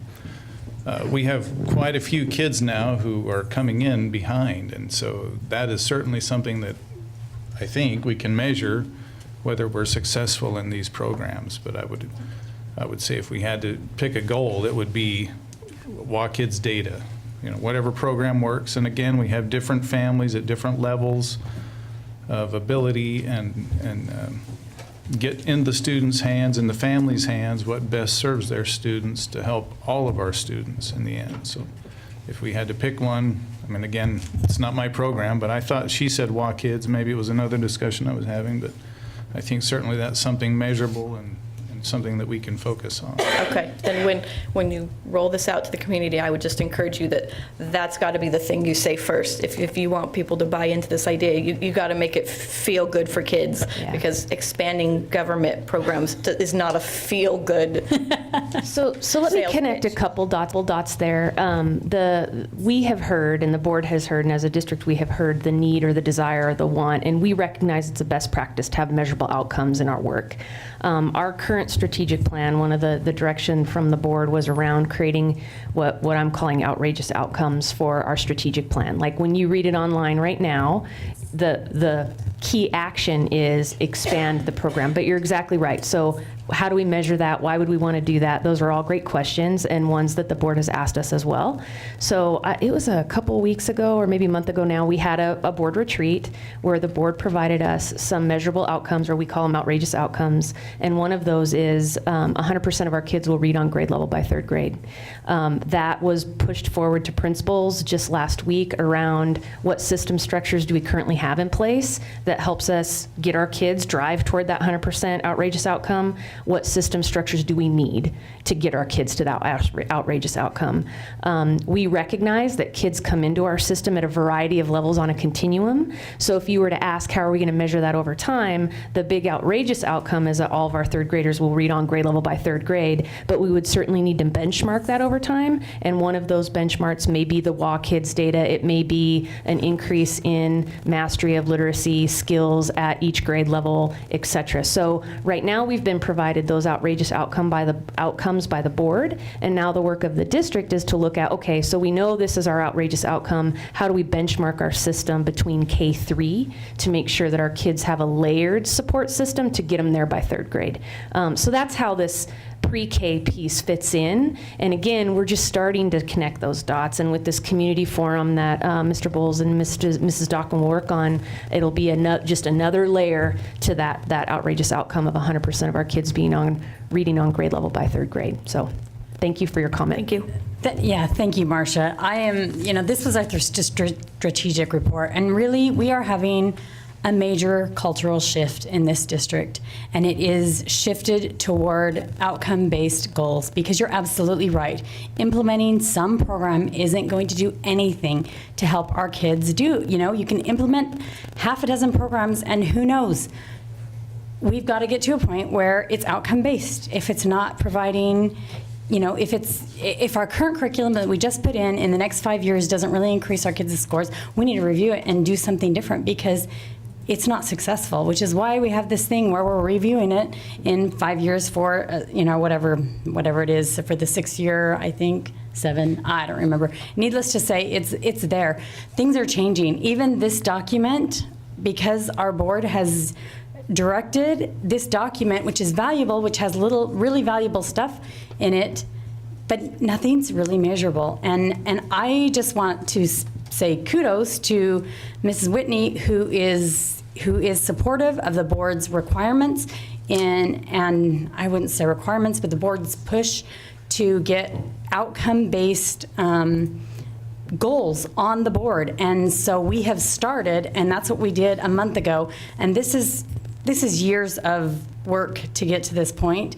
But a month ago, we as a board put, I believe, 6 measurable outcomes. And one of them is 100% of our kids are at 3rd grade, knowing that there is no way we are going to get 100% of our kids reading at grade level at 3rd grade if we do not get, you know, our kids coming into kindergarten, that more than 15% of them are ready for math, and more than 60% of them are ready for basic kindergarten reading. So you're absolutely right. It has to be outcome-based. And you know, as a board, we set the direction. We're going outcome-based. We're going more database. And so when our teachers get together and our principals get together, it's up to them to say, listen, in order to get to our 100% reading, kids reading, rating. And the reason we chose that is kids that are reading at grade level by the 3rd grade graduate from high school.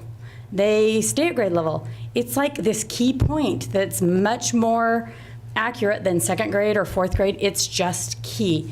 So that's why we're going to the 3rd grade. So I'm excited you brought that up. I feel like we're going in a great direction in the district with becoming more outcome-based, and this document is going to change. We're not getting rid of some of the goals. We're not getting rid of any of the goals. They're really valuable. They came from our community, but they're a little vague in nature, and we are putting more outcome-based ones, and those goals also are going to become outcome-based. So I'm excited. There's some exciting things that are happening. So just real briefly before Ms. Hall speaks, the reason I asked Ms. Stillwell to direct the questions to us, it's not because Ms. Stockin and the rest of the staff, they're the professionals, we know that, and it's not because we make the big dollars up here either. We just want to keep the questions coming towards us, and Ms. Whitney will pipe in, and if we can't get the answers, we'll get it from district staff. We just don't want to put them on the spot, or we may have people not wanting to come present to the board anymore. Hi, Erin Hall Lewis, you guys all know me. Hi again. I have some questions specifically speaking to a cultural shift happening in the district, and also the composition of the upcoming summit, preschool summit task force community meeting. One of the concerns I know that is kind of broad and deep in the community is the way that we collect information from the community. To say that we have information from a broad selection of stakeholders is a fine stamp to put on things, but if it's not an accurate representation of the full community, it's useless information to gather. Now, one of the things I would like to know, and I understand that you may not be prepared to ask this right now because obviously there's planning and preparation that has to be going on, where are these people, where are these community members going to be drawn from to form this task force? Because I actually participated in a Reimagine High School event it was very positive. It was a great experience, and I saw lots of the same faces that I frequently see at task forces and other events. It seems like to get a true broad community representation of what the community at large really wants, more effort needs to be made. And as far as cultural shifts goes, I think this is one that's very important to really reach more people, different people, and to get more information from those people instead of hearing the same voices over and over again. And this is coming from me, knowing you guys hear from me all the time. So the board hears this. We've had discussions with Ms. Whitney, and our direction has been whenever possible, and I believe in most cases, almost all cases, it's always possible that we'll draw from the biggest group, the widest group that we can, which means it'll be an open invitation to the public. Which would be good. I think that's a good place to start. I think it would behoove us all to reach out to people that don't normally respond to just open invitations, including people who come from more at-risk groups, especially because most of these programs are going to directly impact those kids the most. My kids wouldn't be involved in a preschool program that's directed at lower achieving kids or kids that are struggling, kids that are coming in with either a second language in the home. But the parents of those kids really, in my opinion, should have more of a say and more of a stake in the way these programs move forward, especially since, like Ms. Phillips said, getting those kids to graduation is the goal.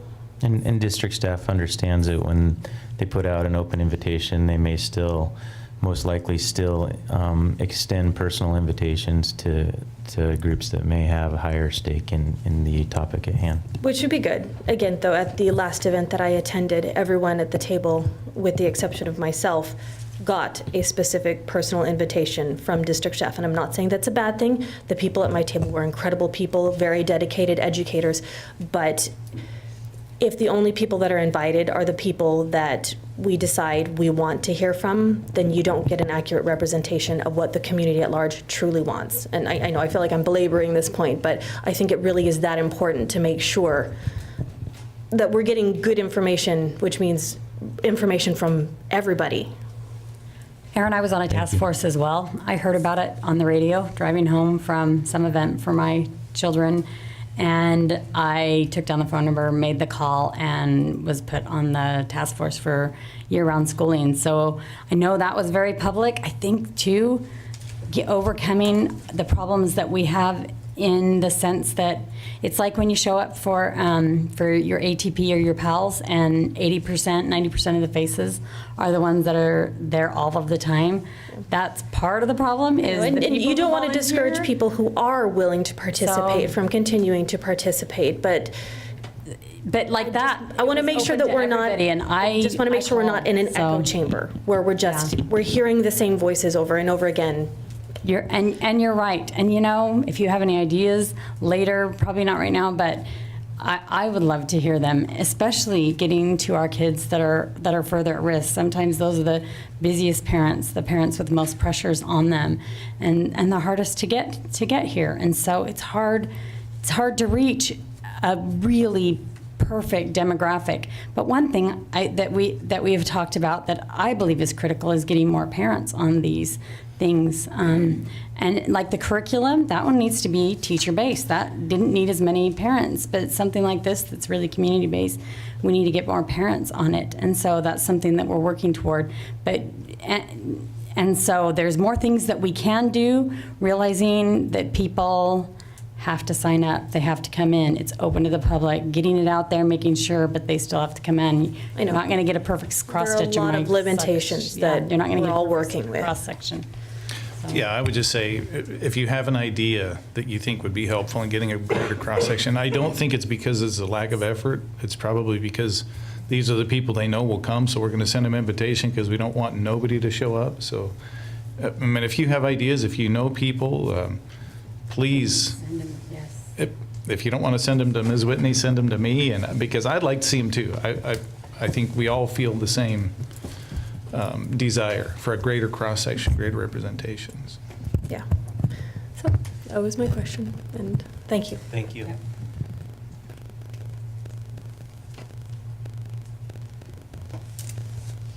I too wanted to comment. Hello, my name is Ravine Jimenez.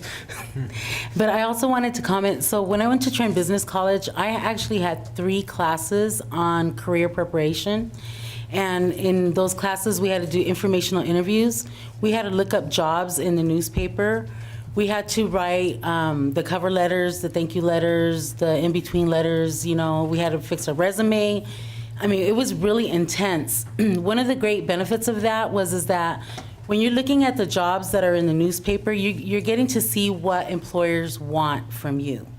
And so for a person that doesn't really know what they want to do, that's a really good way for them to explore the things that they could do. And as far as, I think it's like, like I went to one of those FAFSA nights, and I went because I didn't know how to access the college-bound scholarship. I knew how to apply for FAFSA, but I just didn't know how to access that college-bound scholarship. And they tried to turn me away twice. Had I not known what I had already known, I would have gone home. One was they had asked me for my income tax papers, and I said, you don't need it because there's an IRS retrieval button on there. And the second is that because my daughter had graduated 6 months earlier, we were going to apply for her college-bound scholarship and her FAFSA in that in that school year, not for the following school year. And the counselors thought that they couldn't do that. And so that was the second time that they tried to turn me away. And so not only that, so to this day, my daughter cannot fill out a FAFSA. She's always hounding me, Mom, you gotta fill out my FAFSA, and I refuse. I said, I taught you the first time, that's enough. Just trying to help her to be independent is all. Of course, I'll help her. But again, having that dedicated class is really important because since Lisa did not go to Pasco High School, and she didn't, she finished out at the college-bound, at CBC, she missed out on a lot of opportunities through Pasco High School. She didn't get, every time they would call her at the last minute. It was almost impossible to get to whatever activity it was. And so if there was some dedicated time for career preparation, doing your resumes, filling out your essays for your scholarships and stuff, you would have a lot of great data on the success of that program. As a community organizer and going out to do tabling events, there were a couple of students that did not continue their education. They didn't go to a post-secondary education because they didn't know how to fill out the FAFSA. And one of the things that made it complicated is that the student was a United States born citizen, and her parents did not have a valid Social Security number yet. They had been doing their taxes, but on the FAFSA it asked for your Social Security number. So since she didn't know what to put on there for her Social Security number, she didn't finish the FAFSA. And that was the only thing that stopped her from going to college. And she more than likely would have qualified for some financial aid so she could continue her education. So again, as the students had mentioned, and as other people have mentioned, it really is a necessary thing to have a career preparation class where they could get some type of credit for it or not.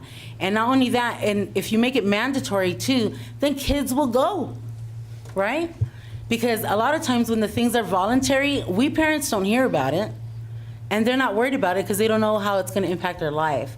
So if it's mandatory, then it's just going to be a win-win situation for everybody. Thank you. Thank you, Ms. Jimenez. Ms. Whitney ensures that they'll have that discussion as part of this reimagining curriculum, and there'll be additional discussion on career prep classes or other ways for students to learn these skills. All right, so next we're moving on to action items.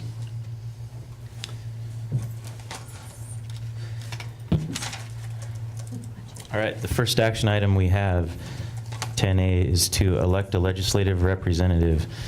This is a position that we have on our board. Our current legislative representative, Steve Christensen's term runs through June 2016.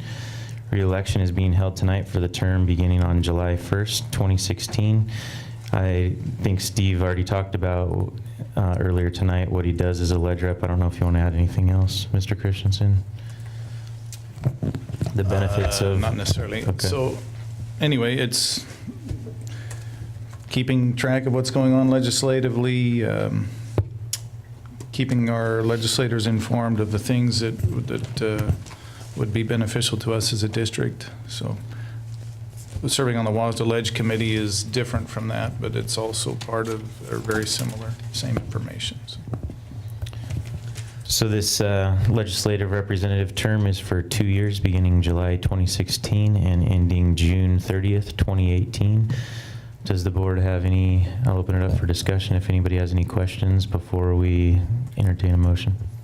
I just wanted to thank Mr. Christensen for doing that. You know, I think it is important and it plays an important role, and I appreciate the information he comes back and shares, and I'd be happy to nominate him again if he wants to continue to do it. This is something that I personally cannot do with my work schedule, but I do think it's important, and I appreciate the work that Mr. Christensen or whoever else does for our district. So I would be happy to serve through sometime in November 2017. After that, we'll see.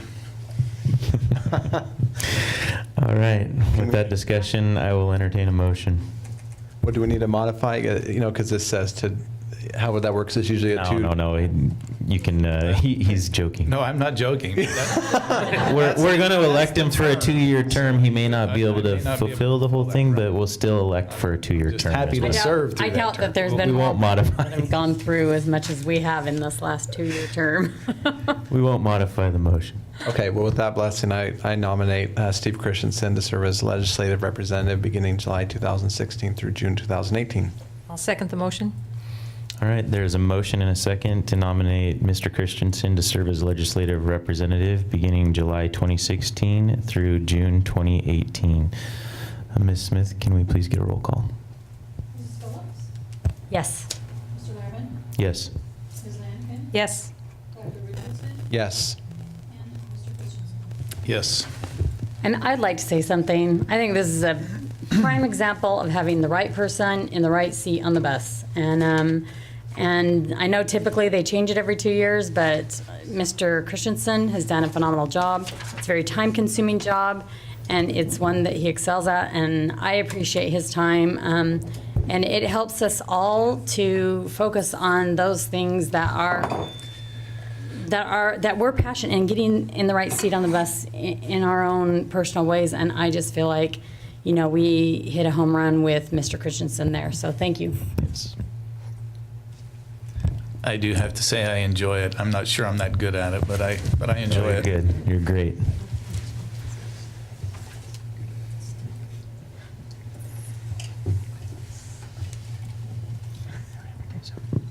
I'd like to introduce to you Mr. Howard Roberts, who is going to do a presentation for Resolution 926, the 2016-17 budget hearing and adoption.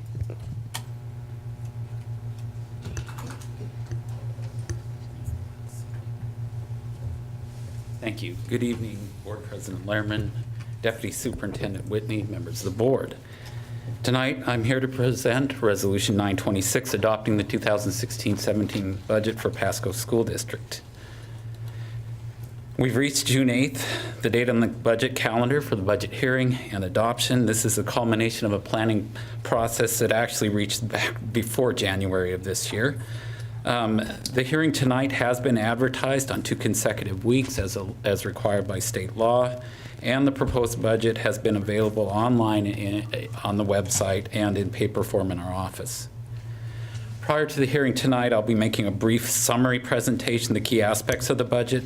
I will let you know there have been no changes to the numbers as they were presented on the study session of June 14th. However, since that study session, the entire proposed budget, again, through the process, has been submitted to the Educational Service District, where it has been reviewed for accuracy and completeness, and it has passed their edit process. The highlighted row, as we've talked before, the expenditures appear in the resolution for each fund and represent the legal appropriation or spending limit for each fund.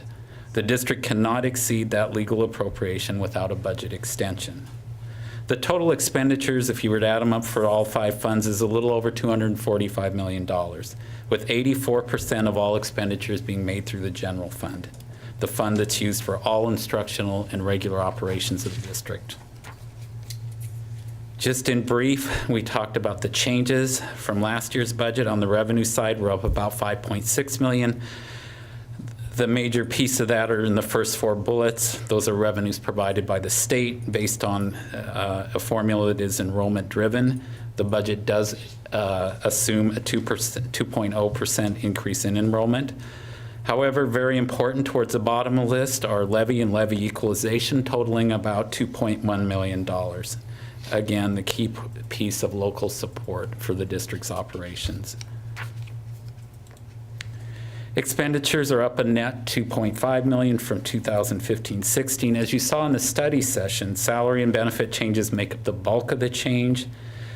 The budget allows for 37.2 new full-time equivalent certificated positions, normal progression on the salary charts, impact of the bargaining unit agreements, and a cost of living adjustment.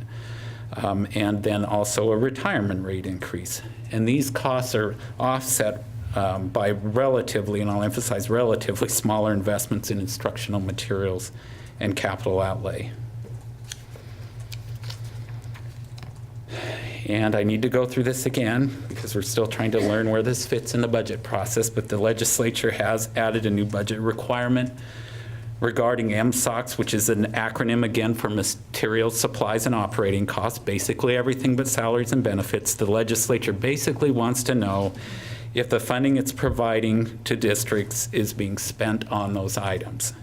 And as the box shows at the bottom for the 2016-17 budget, Pasco is planning to spend its estimated state apportionment and then some for the non-salary MSOC items. We talked about the estimated ending fund balance, and again, the numbers there, we estimate $23.6 million in total fund balance. Portions of that are restricted. As we've talked about before, that's unavailable for general use, usually constrained by grant covenants. The 5% direction from the board as far as unassigned, unreserved 5% of revenue as part of that composition, and then the rest are recommended assignments, $10.5 million. This is the least restricted category, the fund balance. It does represent the intent of the board to put aside dollars for future items. This is a new chart at the study session. There were several questions regarding the fund balance over time. So I thought I'd share this comparison. It includes, from the left side, the last 5 complete fiscal years, and then the current and proposed budget on the far right. Each bar shows the total ending fund balance in the various categories as required for recording by the State Auditor's Office and OSPI. Just the same ones we just saw in the other one. The most restricted categories at the bottom, the red portion. The blue piece that is only available in some years are for specific purposes. This is called committed, a portion of the fund balance is for specific purposes specified through resolution or adopted policy of the board. In this case, it was for an interfund loan for the construction of Delta. The green is the board-directed 5% revenue and unrestricted unassigned fund balance. And then the purple is the amount for the assignments. And you'll notice as the overall fund balance did decrease, it's the assignment portion that basically decreases along with it. Other funds, we went through some detail, so I'm not going to spend a lot of time here. I put them all together on one page. I think it's important to note that a capital projects fund, we have $22.7 million in expenditures. That's mostly all for the remaining projects on the 2013 bond issue. We do have some portables in that included there. Debt service, again, we'll have about $10.5 million due on our outstanding debt next year. We will collect enough to satisfy that. ASB, we've got a slight increase in revenues over expenditures, so the fund balance will go up slightly. And then finally, the transportation vehicle fund, we have $1.2 million invested for both growth and replacement needs for our transportation vehicles. So in summary, the general fund saw a small increase in state funding. Virtually all of it was targeted for salaries and benefits. And again, since state funding doesn't cover 100% of all positions, districts like Pasco are left to pick up the rest of the costs. So Pasco's budget, not surprisingly, like other districts, is increasingly weighted towards people costs, salaries and benefits. It actually, if you recall, it's up to 83% of the general fund budget are for those people costs, and that's up from last year's 81%. The budget presented is consistent with guiding principles that we've listed. And finally, as I mentioned in the study session, one of the roles of a budget is a financial plan. And I've also mentioned that plans need a degree of flexibility. And this is especially so, as Mr. Christensen mentioned, given the uncertainties we're facing going forward into the next legislative session, where we may see a lot of changes in K-12 funding. Given that uncertainty ahead, the proposed budget is, I believe, a reasonable one. It balances ongoing expenditures with ongoing resources for the items we know about, while using the assignments to plan for some of the foreseeable long-term costs we can expect. With that, I would open it for further questions, and then after any of your questions, I would ask President Lehrman to open the public meeting on the proposed, the public hearing on the proposed 2016-17 budget. And then finally, after that, when you're ready, the suggested motion appears on the chart. So with that, I entertain any questions. Yeah, I've got a question back on one of your earlier slides, the MSOC reporting requirement. Yes. Where our expenditures exceed our apportionment and we have to make a report to the legislature. Mm-hmm.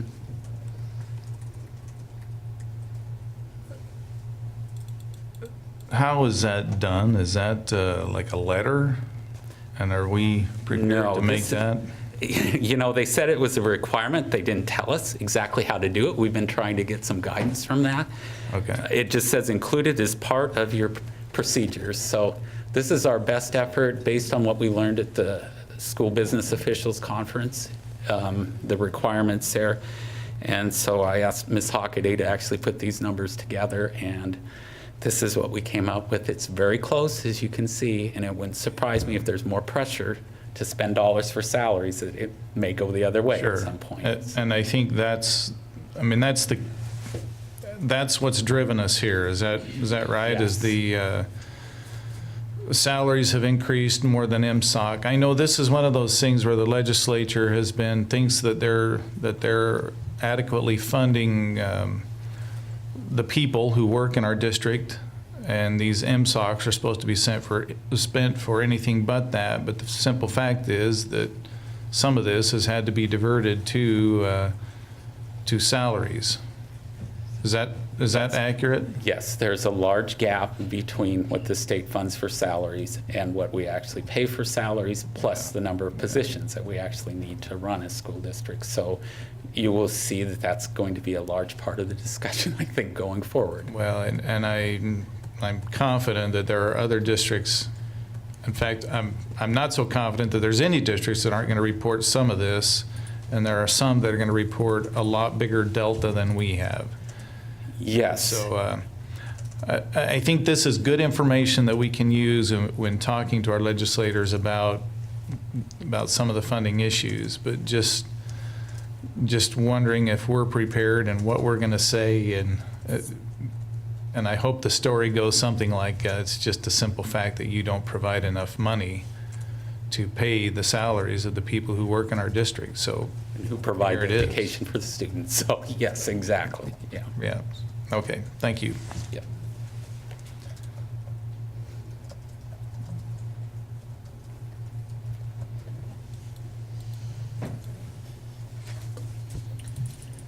Any more questions from the board or discussion? Okay, I will now open the public hearing on the proposed budget for 2016-2017. This hearing is an opportunity for any person to appear and be heard either for or against the budget or any part thereof. Do I have any comments from the public?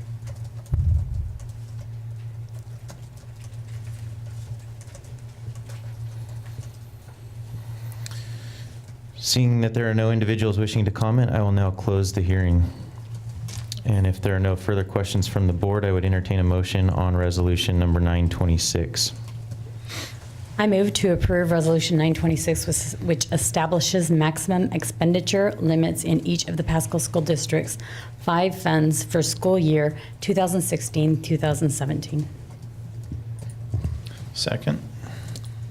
There's a motion and a second to approve resolution number 926, which establishes maximum expenditure limits in each of the Pasco School District's 5 funds for school year 2016-2017.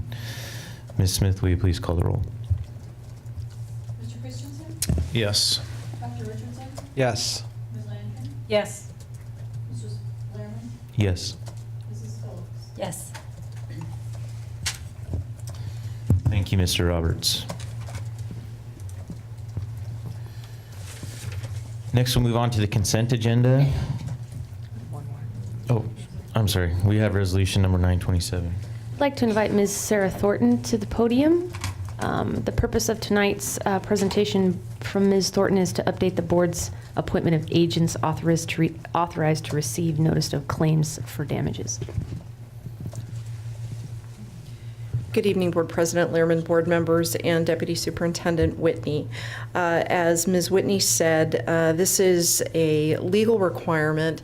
The board the district has to have on file with the county auditor names of those persons with whom someone could file a notice of claim if they wanted to bring some type of claim against the district, and this is a requirement in state law.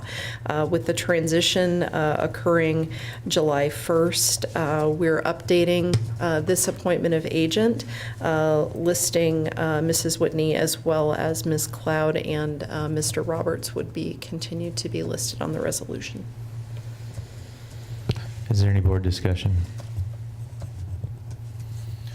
Welcome to the superintendency, huh? With no board discussion, I would entertain a motion. I move to approve resolution 927 as presented, appointing Michelle Whitney and Glenda Cloud as agents authorized to receive notice of claims and damages. Second. Claims for damages.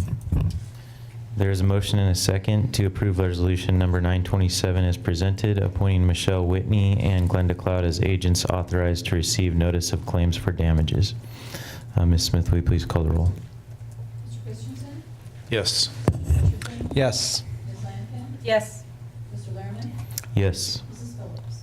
Yes. Motion carries to approve resolution number 927. Thank you. All right. Thank you, Ms. Thornton. All right. Now we'll move on to the consent agenda. On the consent agenda, we have personnel, warrant approval, overnight student travel for Chiawana High School dance team to the United Dance Association summer team camp in Centralia, Washington. Overnight student travel for the Chiawana High School gaining early awareness and readiness for undergraduate programs, or Gear Up to the 2016 Student Ambassador Summer Retreat in Pullman, Washington. Overnight student travel for the Chiawana High School Yearbook Club to Inland Northwest Yearbook Camp in Spokane, Washington. Out-of-state overnight student travel for Pasco High dance team to the Hip Hop International USA World Competition in Las Vegas, Nevada. Overnight student travel for the Pasco High School Yearbook Club to Inland Northwest Yearbook Camp in Spokane, Washington. Out-of-state overnight student travel for the Chiawana High School volleyball team to University of Idaho Summer Team Camp in Moscow, Idaho. Overnight student travel for Pasco High School cheer team to Washington State University Summer Cheer Camp in Pullman, Washington. Overnight student travel for Pasco High School volleyball team to Eastern Washington University Volleyball Team Camp in Cheney, Washington. Overnight student travel for Chiawana High School wrestling team to Washington Intensive Wrestling Camp in Chehalis, Washington. Overnight student travel for the Pasco High School wrestling team to the Summer Duels Wrestling Tournament in Kashmir, Washington. Overnight student travel for the Chiawana High School cheer team to Summer Team Camp at Great Wolf Lodge in Centralia, Washington. We have the graduation dates for 2017. We have the approval of the 2016-2017 school year calendar that has been revised. We have approval to purchase the City of Pasco Senior Center. And we have the approval of the Houghton Mifflin Harcourt agreement. So is there any discussion from the board? With no board discussion, I'd entertain a motion. Mr. President, I move to approve the consent agenda as presented. Second? There's a motion and a second to approve the consent agenda as presented. Ms. Smith, will you call the roll, please? Mrs. Phillips? Yes. Mr. Lerman? Yes. Ms. Lanigan? Yes. Mr. Christensen? Yes. Dr. Richardson? Yes. All right, next we have future agenda items. So at this point, we will not be having a study session on July 26th. So our next board meeting is not until July 26th. We will not have one on the 12th. So mark your calendars, not on the 12th, but on the 26th. At this point, we do not have a study session scheduled. We will possibly have Pasco School District's legislative priorities. We will absolutely be swearing in our new school board members. And I will be doing the first in possibly a series of 3 board presentations on our new board governance model that President Lehrman talked about, the operational expectations being a part of that. And then we're also going to have an update on a mobile app that will be coming in the fall that will make some interface with community members a little bit easier through technology. And we might have some other exciting things that are attached to that we want to update the board about in July. All right, thank you for sticking with us. As Ms. Whitney mentioned, we won't meet again until the end of July, and we have no executive session, so meeting is adjourned.